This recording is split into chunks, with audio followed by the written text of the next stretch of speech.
Let us take a look at the highlights, and it was Nicky Team starting from the front row. Alongside him will be Phil Keane, Aston Martin ahead of Lamborghini.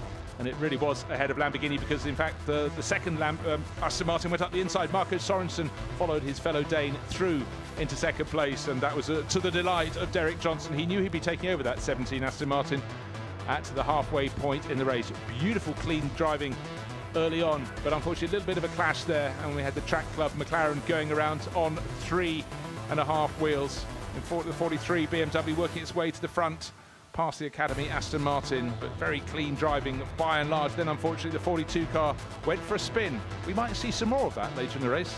And then a bit of a moment for the 54 Ultra Tech Nissan, almost in the pit lane, and the Mercedes that put him there then paid the price and went to the outside of the circuit. Then came the start of the pit stops. We've seen a few teams making a bit of a mess of them in the first race, losing important seconds, but then the extra 10 seconds in the pit stop for the number 11 Aston Martin was just not quite enough for the Lamborghini to go through. That had a slightly smaller time penalty from race one. But the story of the race was Andrew Howard starting to give chase. Darren Turner egged his teammate on, and there was a bit too much pushing up at the hairpin. Poor John Minshaw being taken for a spin. But up front, Derek Johnson came through to win by half a second from Andrew Howard. That's all from us from the British GT Championship here at Snetterton. Do join us next time up. Goodbye.